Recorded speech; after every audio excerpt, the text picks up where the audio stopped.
There's a huge overlap between these areas, this depth, composition, and emotion. The way I've put this together to present it, I'm trying to compartmentalize it. But the truth is, if you're doing things right, there should be a big overlap with each of these different things. So if we're looking at this is a very simple 3-camera podcast we're doing. So there was they're all actually PTZ cameras. So we had the ability to reframe and change the framing of them, but our main central cam was pretty much the whole time on a 2-shot of these guys. We have our host and our guest for the podcast. And then we had a camera over here that was getting our single of the host, and then a camera over there, which was getting a single of our guest. Just in terms of creating that depth, sometimes it can get quite complex, particularly when you're starting to shoot multiple people to create that depth that we were just talking about. It gets more complicated still when you throw in that there are some rules that govern where this light should be in relation to the subject and where they're looking. And again, these rules can be broken, and there's plenty of examples I can give you where they're broken deliberately and artistically. But generally speaking, there is a rule that you want your talent to be looking into the direction of the key. So in other words, you're lighting the short side of the face, not the broad side of the face. So for example, here, our host, this is Leon, our talent in this. You can see that he's looking towards the light. And if we go back to this, you can see that the light he's looking into is this one. The angle of this shot makes it look like it's directly above, but actually there's a distance of about 3 meters here between this wall and where they're placed. And I've got a big octodome, a big 180, I think it was. So we've got a very large source. Okay, that's almost as wide as I am tall. So it's up on this truss, and it's placed between them and behind them and angled slightly. So what that means is, as they're looking at each other, they're essentially looking into it because the light's central to them. So as Leon looks this way, he's looking into the light. As Tara, who was the guest, was looking this way, she's looking into the light. And that means that follows that rule. Now, I say rule, I use that word very lightly, really. Let me just explain why that rule exists. And I'm going to demonstrate it with a very crude little graphic here. If you're lighting from the broad side of the face, so here we have a cube representative of a face, it's facing this way. You can see that, it's obeying traditional kind of rules to do with composition. It's sitting on the third.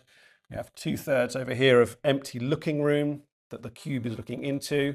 And if I light from here, if my key is this side, the majority of their face ends up being lit, in the same way that if my key wasn't here, but was over here, I'd end up with the broader majority of Leon's face lit. And you get this type of effect. The problem with that is, and it seems logical when you're starting out, oh, well, I want to illuminate my subject. And people get too caught up with this idea of I must expose. Lighting isn't really about exposure. I mean, obviously it is part and parcel of that as well, but we don't light things simply so we can expose. It's kind of almost incidental. All of the levels that we're riding, all of the adjustments we're making, the placements of the lights are all about that quality, there's depth, the shape, and then it's a case of adjusting them or adjusting the camera's NDs or whatever it might be to actually hit your exposure. But certainly when you're starting out, it can be easy to think, oh, this is my subject, I'm going to light as much of them as possible. Look what happens as soon as you move that key round to the other side. So you're actually lighting the shorter side of the face, which is what we have with this one here. By lighting the shorter side, you end up with the majority of the broad side of the face, the majority of the face actually with that shadow on it. Now I've broken into that shadow with a few other things. I've got a bit of a kicker over here as a backlight, and we'll talk about that separately. But essentially I'm throwing the shadow down this side. I can allow a little bit to spill over just to give that shape, that Rembrandt triangle shape that we just discussed and demoed, onto this side of the face. But if I have my key over on this side, too much ends up being lit and it actually looks really flat and actually nowhere near as immersive, as three-dimensional, these things we started out talking about. This is a very, very simple corporate interview that I did on a recent job. Very fast, low budget, stick up a light and crack on. This is a single light. I love working with single large sources and allowing things to spill, and then using things like negative fill to kind of pull out if I need to.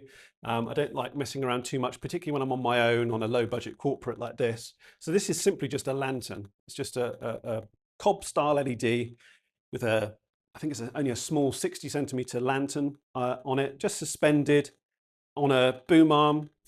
I have the Matthews mini boom, which is really useful for solving the problems that you saw me having with the stand earlier. It gets the stand away from the subject, from the talent, and allows you to sort of boom in basically and place it exactly where you need it, which is quite helpful. But I framed it and I've just left a little bit of the room light in there. This was an office environment, really unsexy, absolutely not a highbrow sort of lighting design-esque example, except that when you practice and practice with these things on, whether it's short films or narrative or something where you've got the time to really plan and develop your light, what it means is when you fall back into these very simple, on your own, bash it out, one light kind of situations, that muscle memory is built into you essentially, and you can place it. So this lantern simply placed here, really nice modeling and shape on the face, back off enough, which sacrifices the nose shadow a touch, but it means I'm catching the light in his eyes, just propping his eyes out, bringing your attention to there. And I'm actually using the overhead lights in this office that we couldn't turn off. I'm simply using them to actually give me the backlight. So I've positioned this guy and actually taken advantage of the fact that I can put him somewhere much more easily than I can move things around or turn lights off. But actually positioning, there's a bit of interest. There's a guy sat behind him in the out of focus areas, sort of busying himself away in this office environment. But by framing in a little bit of that light, it just kind of justifies and motivates this sort of edge and some of the light we've got on here. But this is essentially just one key. But that shape and the shape that you have from his face, just, it just works really well. It's very flattering, whether you're, as I say, Cara Delevingne or anyone else, really. Yes? Was the lantern pointing at him, or was it pointing? Well, it's hard to point a lantern, although there is a back end and a front end. It was simply suspended. So if he was Gavin, it was simply suspended here, just on a boom, just pointing down here. Yeah, and you can get that height in there quite nicely. How did you prevent the ambient light from filling the shadow side? So that's just a case of placing yourself close enough or far enough away from a adjacent wall. It's an office, it's painted white, just relying on some natural spill in the space just to come back. In terms of the natural light that's there and managing color balance, that's actually something that I talk about in my Better Brands film. So I won't go into that now, but taking white balance readings from the natural light that's coming in and then matching my LEDs is a way of mitigating that. So you don't end up having to color grade it for hours and hours to get rid of kind of mixed color temperatures. And if you find the opposite happens, that there's actually too much spill, too much light coming back in a room with light walls, and this isn't dynamic enough, then that's where a simple bit of black cloth or a black reflector, some negative fill can just suck those shadows out of that side of the face. Sorry, there was a question behind you. You answered what I was going to say. Oh, okay, great. Which was, is there any negative fill that you were using? Yeah, so not in this particular case, no. I actually placed him, the office was large enough to be able to place him far enough from the wall, so I could just juggle that. And actually, that is just a case of lightweight. This would have been shot on a C70, just a lightweight setup, just grabbing it, just moving with him like, yeah, I think this will work well. Relatively quick and painless, just to kind of find a good spot. Could you repeat the name of the lantern, please? I didn't say the brand name. It was actually, I think that was the Small Rig. So it's essentially the same as the Aperture 120D. It's like Small Rig's equivalent of it, which I remember buying because it was ridiculously cheap, and I actually did it as an experiment to see if it was useful. It goes quite green when you start to dim it, I've noticed. But as soon as you're above sort of 10%, it's fairly color stable. But it was something ridiculous, like 80 quid or something. It was dirt cheap. So it also packs very small. So it's good for these sort of quick setups. So when we're thinking about depth and just talking about that key, we're obviously thinking about the shadow side, we're placing the light, we think about how that falls across, whether it's a face or whatever your subject is, creating those angles, getting it up high, angled down, creating a natural look to it. But the beauty of the face and the beauty of the way the human brain works is that we're really good at picking out and recognizing form and shape, particularly organic form and shapes, and our fellow man, from actually very little. And this image here, which I'm afraid I can't credit because I think I just pulled it off Google just as a quick demo, which normally doesn't matter, but obviously they're filming this, so I apologise to whoever this, credit to whoever this is from. We'll need to look into that.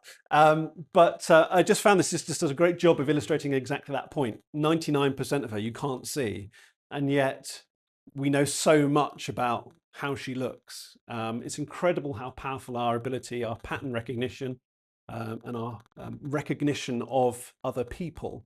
We are at heart a societal animal where our brains are very good at recognizing features from very little information. And so, without hardly seeing any of her. Now, this has all been achieved with a simple backlight. Now, I'm not saying that you should light everything in shadow, in silhouette, but using backlights can be a really nice and powerful way of just starting to convey the shape and the form of your subject. The other thing that backlights do really nicely is they support the shallower depth of field that is often used with portraiture, with people, to create layers and to create separation. So those photographers and filmmakers are very well aware, as you create a shallower depth of field, you create that isolation from your subjects. It's really popular with portraiture particularly, and you separate them from their background. And what you're doing is you're creating a layer, essentially. Remember where we started with this conversation. This is a two-dimensional medium. So shallow depth of field is a really powerful way of creating depth. What we're doing with our lighting, though, is we're supporting that. So as well as using shallow depth of field here to render this particular image, this is Adam, who is a barman and owner of a cocktail bar in Frome called Hideaway. Just a little plug for him. Lovely chap, incredibly talented chap, actually. But when we were shooting this kind of just presented itself as a really interesting frame, actually deliberately framing it on the wrong side, got all the looking room behind him, but within the sequence it kind of worked really nicely. But actually just using a very thin sliver just to kind of convey that form, but more importantly to force depth. So by adding backlights, what you're essentially doing is creating like a cardboard cutout, like a little edge cutout. And what that does is it does this. It brings them away from their background. So it really supports the depth of field as well. So it's another way of adding depth. In terms of the form, and I just threw this in at the last minute because I just found it very interesting. I love getting it, seeing other disciplines, whether that's graphic design or photography or whatever it might be, marketing, imagery. This really caught my eye recently with the Apple Vision Pro. This is one of the main product images that they're using, and it really reminded me of this idea of seeing very little but telling you an awful lot about the form. I thought that was quite an inspired choice.